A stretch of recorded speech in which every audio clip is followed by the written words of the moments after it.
Hey y'all, welcome back to the ranch. I'm Jared Paul, and today it's absolutely beautiful outside, so I'm going to take advantage of that.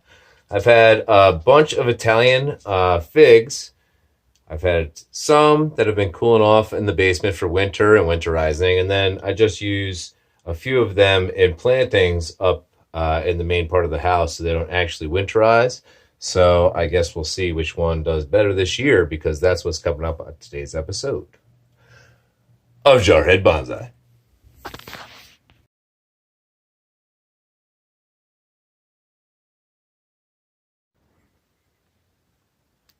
All right, y'all. So this is one that I'm not actually going to be defoliating or pruning today because it's part of my monster planting, which I wanted to have a bunch of different really cool trees and species just exploding out of a pot. It's a faux terracotta pot with a nice little design there, and it's sitting on top of a larger pot with no hole in the bottom so that I could just water the hell out of it when I need to. And if the roots want to grow into that pot and just soak in the water, they can. Because if you've grown trees at home, you know that can happen. So here you see this beautiful leafy one. This is a tree from Madagascar, my favorite tree in my bonsai collection. And it's actually a cutting from my main Dolonax regia, Royal Poinsettia, or flame tree. There's 3 different names for it.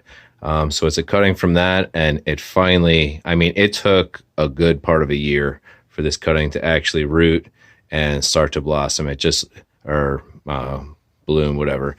It was just this nice shaped cutting that I thought would look fun in like a crazy tree planting. So then I have an Italian fig coming out this way, and it's got another head right over here, right at the second head of the Delantracia. So I'm like on the daily, I'm like thinking about pruning these so that this thing can grow a little bit more vigorous over there, but we'll see. And then in the back, we got some really muscular growth on these bamboo. These are cuttings from little ornamental bamboos that clients gave me to save or that my wife had on her desk before she quit her job. And then there's a zigzag cactus back there that I grew from a cutting. And oh my gosh, that might be like a squash or something. That's definitely a fruit or a vegetable. That's hilarious. In the back, if you could see right there. Yeah, that's the type of cacti that I got from my barber Dale, and I haven't gotten a haircut in over a year, so they've rooted well, they've grown well, Dale, if you're watching this. Yeah, so let's get started outside on these figs.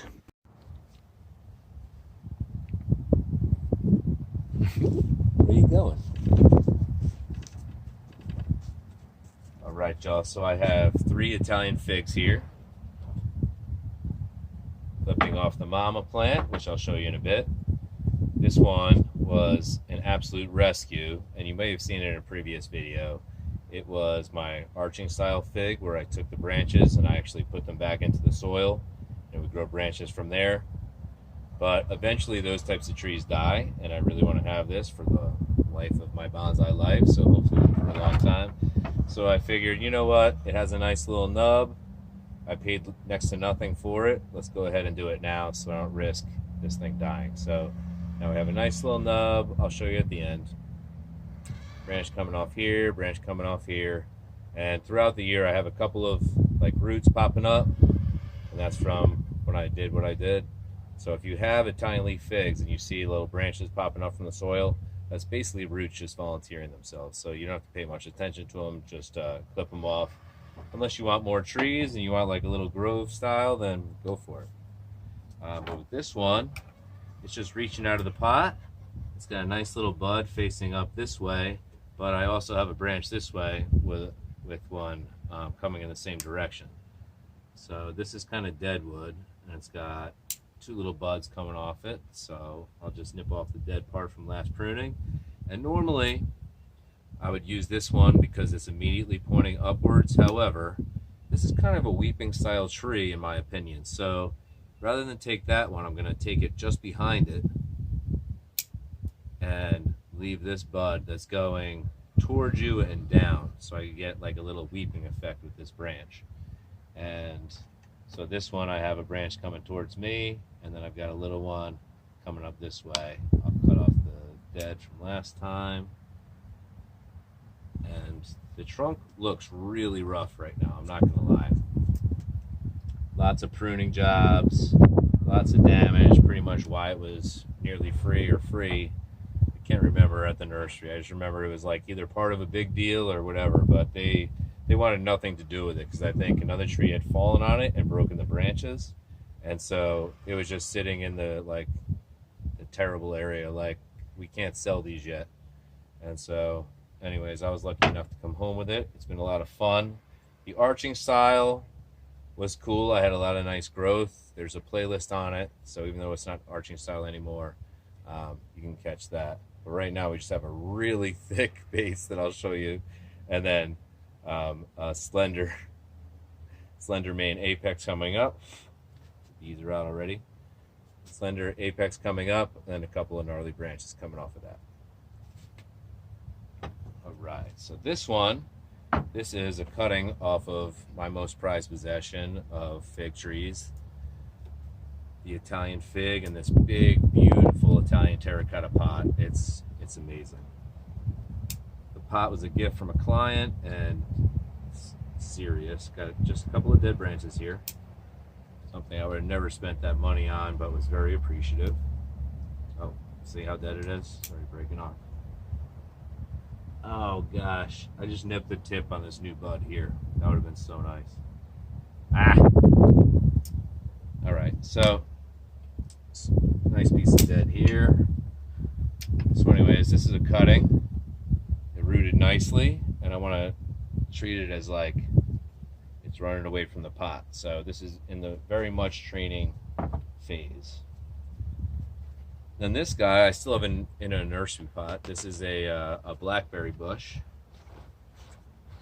So I reused the soil, the fertilizer from that blackberry bush, and I planted this fig leaf cutting in it. And so I've got some dead stuff to cut off.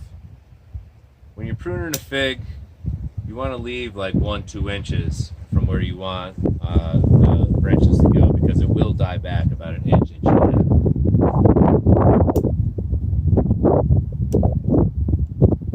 These have been resting in the basement for the past, I don't know, 3-4 months, and I got trigger happy and pulled them up early against my consigliere's advice.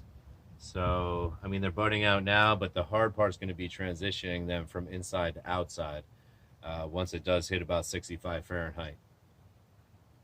So these are still pretty flexible, even though it hasn't leafed out. This one has a bud. This one doesn't have buds and hasn't leafed out, but I'm going to leave it because it's pretty flexible, which would indicate that it's still alive. Now this one, which one's the dead part? But this one, it's reaching just like out way too far. I like the divide of 3, but I don't necessarily want to see one like trying to be independent all the way out there. So I'm actually going to take it off. My intention is fully taking it off, but I'm going to leave a little room for dieback like I just talked about. And it was definitely green, so it would have given me something, but I just didn't want something that wide. So what we'll get is leafing here, and leafing here. Yes. So I'm going to stop this and go get Mama Fig.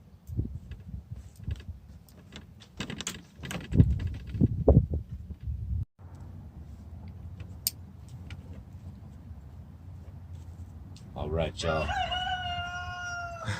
That's Carl, my rooster.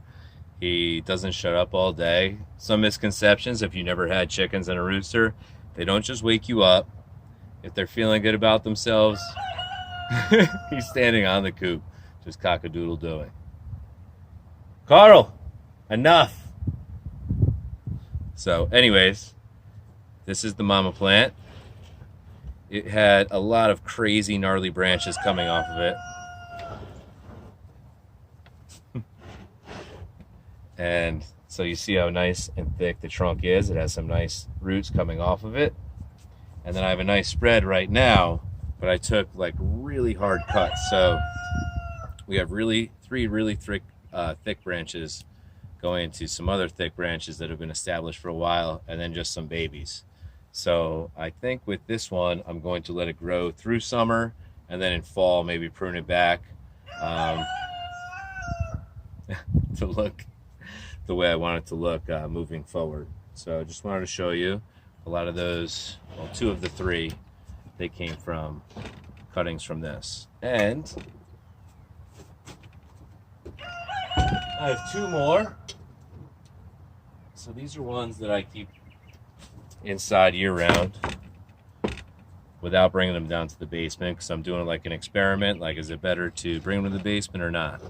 So this one has a few buds, but it's not budding out yet, so it might be dead, and that might make the experiment when to winterizing them. Then this guy, it's actually planted in, this is supposed to be for this company Grove. This company Grove, they do all natural cleaning supplies and just house supplies and all of that, laundry detergent, dish detergent, all that stuff. And so they send you a gift like every quarter. So it was a tub from them, and I was like, you know what, that would be cool as a planting. So I popped some holes in the bottom, set it in a drip tray, and I put a spiderette in there. So the spider plant has grown up nicely. I've got some shells in here from the Gulf of Mexico. And then I have this cutting from the mama fig that I just showed you. And it did well last year, and it's green and it's healthy, but I left it up in the main part of the house all year, so it did not get that like cold dormancy. So we may or may not see it bud out again. I think it will. It's way behind the ones that I brought down to the basement. So I guess for early blooms, make sure you winterize and bring them into a colder place.